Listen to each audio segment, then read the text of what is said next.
on a beaucoup été interpellé à une époque sur la prise en compte des usages. Comment faire pour que les usages soient pris en compte dans les aménagements des espaces publics lyonnais.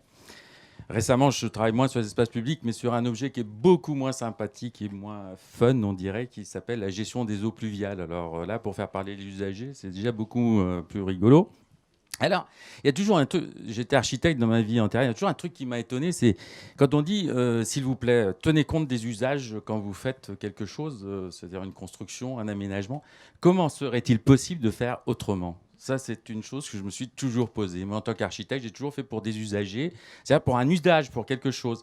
Simplement, peut-être ce qu'il faut préciser, je vais prendre l'exemple d'un architecte. Quand on est architecte et que l'usage, c'est précisément d'habiter. Si je fais la maison pour quelqu'un, il y a toutes les chances que ce soit différent que si on me demande fais cette maison pour la vendre, c'est-à-dire pour qu'elle ait une certaine rentabilité. Le trait que je vais faire et la forme que je vais inventer vont être radicalement différentes parce que ce n'est pas du tout le même usage qui est visé.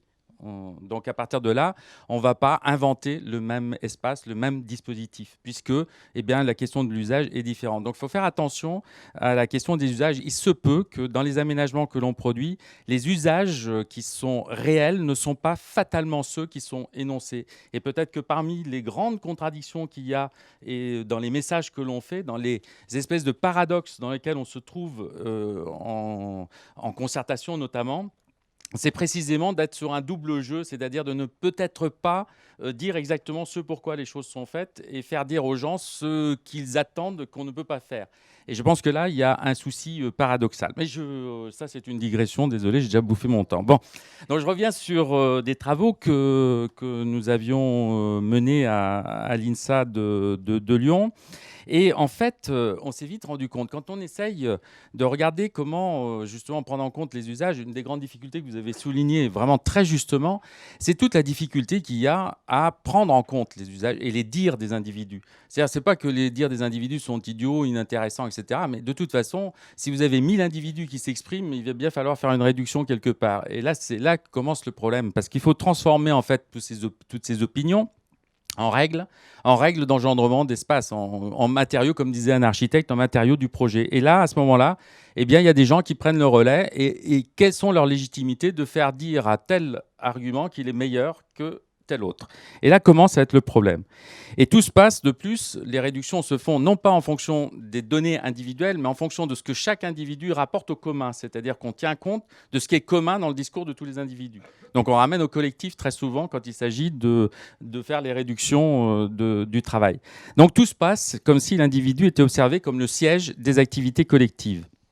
Alors, ces travaux nous ont conduits, nous, en tout cas, dans notre travail, je pense à des gens comme Monique Zimmermann qui travaillait avec moi avant et Sophie Vareille aujourd'hui, nous ont conduits à avoir une vision beaucoup moins substantialiste de l'individu et des collectifs et de se dire que le mode d'existence des individus comme des collectifs pouvait dépendre des régimes d'activité. Ce qui compte, c'est pas ce que sont les gens, ce qu'ils pensent, mais ce qu'ils font et ce à quoi ils sont amenés à être en faisant des choses. Donc, par exemple, être au travail, être à la maison, être dans l'espace public impose en quelque sorte autant de modes d'existence. C'est-à-dire que le même individu est extrêmement différent dans chacune de ces activités. Alors on a tous l'expérience, quand on est automobiliste, on descend de sa voiture, on insulte l'automobiliste en étant piéton, comme on a insulté le piéton quand on est automobiliste. Et ça ne veut pas dire qu'on est fou et schizophrène, mais on est tout simplement dans des situations d'action différentes qui nous font être différemment. Et chaque régime d'activité, il en est du même, du comportement au travail ou du comportement à la maison. Si vous vous comportez, si par exemple je discute comme je discute chez moi comme ça avec des amis, c'est sûr que ça ne va pas le faire. On va dire celui-là il est bizarre. Donc voilà, donc on a des comportements qui sont sans arrêt ajustés aux situations dans lesquelles nous sommes. Donc, chaque régime d'activité oriente, en quelque sorte, pour chaque individu, ses actions, ses décisions, ses attitudes, ses comportements et ses croyances. Et chaque régime d'activité va instituer, en fait, des collectifs qui vont mettre en relation des individus. Donc, pour nous, l'individu ou le collectif sont des conventions, comme des concepts, en quelque sorte, mais pas des réalités. Et c'est là, c'est pas des réalités ontologiques. C'est là où il faut faire très attention quand on travaille. Ce qui est réel, en revanche, c'est ce qui est fait. Alors, les aspirations, les connaissances, les vécus individuels peuvent varier donc d'une activité à une autre, c'est ce que je viens de dire. Et je ne suis pas le seul, hein. Si vous avez écouté un peu Stigler, qui a les mêmes sources que moi, ou j'ai les mêmes sources que lui, parce qu'il était antécédent à moi, mais bon. Et puis, il a fait beaucoup plus de choses que je n'en ai faites.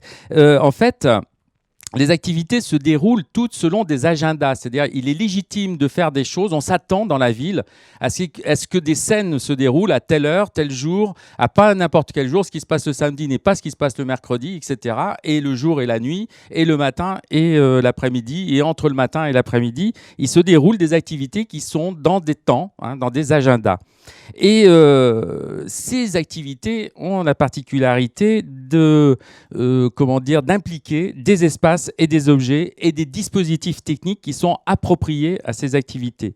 Alors, on entend par dispositifs techniques et objets techniques l'ensemble de tout ce qui est nécessaire pour vivre. Ça va, le trottoir, la chaussée, etc. Mais si on regarde cette salle, regardez pour que simplement ce discours se déroule, le nombre d'objets que l'on est en train de mobiliser, qui sont tous d'une manière ou d'une autre des objets techniques, y compris les chaises sur lesquelles on est assis. Donc là, de ce point de vue-là, je rejoins évidemment la position de Bernard Stiegler, qui lui-même la reprend d'un philosophe ce qui nous inspire beaucoup, et je conseille de lire, qui s'appelle Gilbert Simondon.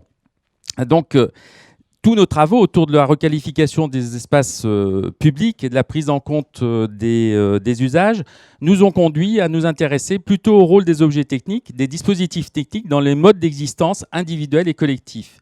C'est-à-dire les architectures, les aménagements, ce sont autant d'arrangements d'objets techniques sans lesquels aucune activité individuelle et collective n'est possible. Et on a l'habitude de dire dans nos travaux que pas d'activité individuelle et collective qui ne mobilise des objets techniques de quelque nature que ce soit, et que ces activités soient les plus triviales, aller aux toilettes par exemple, aux plus éthérées, prier par exemple, demande systématiquement le recours à des objets. Et ces objets techniques, ces dispositifs techniques et spatiaux constituent des outils et même des instruments de nos activités. Ils nous rendent intelligents, et ils nous rendent intelligible le monde, et ils nous permettent d'identifier toutes les possibilités de faire des choses et d'agir, et toutes les actions possibles. Alors, je vais reprendre un exemple que l'on doit, entre autres, à Hannah Arendt. Elle parle de la table. Elle dit la table, par exemple, avec les convives, la table est exactement ce qui sépare les individus qu'elle réunit en même temps. Elle met chacun à sa place. Et plus la table est parfaite, c'est-à-dire plus le menuisier a bien travaillé, c'est-à-dire elle n'est pas bancale, c'est-à-dire quand vous discutez un peu fort, les verres ne se renversent pas, etc. Plus la table est parfaite, plus elle est belle, et plus on l'oublie, et plus les convives peuvent être des convives dans l'absolu. Ils ne sont pas gênés. Et vous voyez comment s'articule le rapport entre les objets et l'activité. Et vivre dans le monde, et je reprends toujours Hannah Arendt, c'est vivre dans un monde d'objets que nous avons en partage. Et donc, chaque nouveau aménagement constitue toujours des nouvelles modalités de l'activité et permet d'effectuer autrement ce que nous faisons. Ce qui explique que très souvent, quand on a fait des grandes enquêtes, ce qui m'est arrivé plus qu'à mon tour, quand l'aménagement arrive, en fait, les gens ont des comportements complètement différents. En fait, ce qui se passe, c'est tout simplement qu'on a changé leurs conditions d'activité, et ayant changé les conditions initiales, eh bien, les gens changent. Ils font mieux ce qu'ils faisaient avant. Ils font autrement ce qu'ils faisaient avant. Et ce qui est intéressant, c'est que très souvent, quand on s'interroge soi-même sur ce qu'était avant l'aménagement, on s'en souvient même plus. Il faut faire des efforts de mémoire extraordinaire pour se replonger dans la manière dont on était et dont on était disponible à l'existence. Autrement dit, et je vais conclure, j'espère que je ne dépasse pas mon temps, ce sont moins les individus que les activités dans lesquelles ils sont engagés qui nous renseignent justement sur les aspirations, les connaissances et les vécus individuels. Ce sont les connaissances qui sont relatives aux activités urbaines quotidiennes, individuelles et collectives, et j'ai repris le sous-titre de cette journée, qui permettent justement qui peuvent aider à structurer le développement et le fonctionnement des territoires. Ensuite, le problème, et ça c'est le vrai problème qui se pose aux techniciens, comment penser ces objets tels qu'ils soient véritablement appropriés aux activités des individus et des collectifs, sachant que plus un objet est approprié aux activités et non pas par quelqu'un, aux activités, plus il oriente les comportements individuels et collectifs en rendant intelligents et créatifs ceux qui s'en servent. Et en cela, eh bien, on peut considérer que les objets et dispositifs techniques peuvent être extrêmement subversifs aussi, puisqu'ils permettent de penser autrement en ouvrant des perspectives d'action à chacun et à tous. Et ça permet de prolonger en fait le processus d'individuation.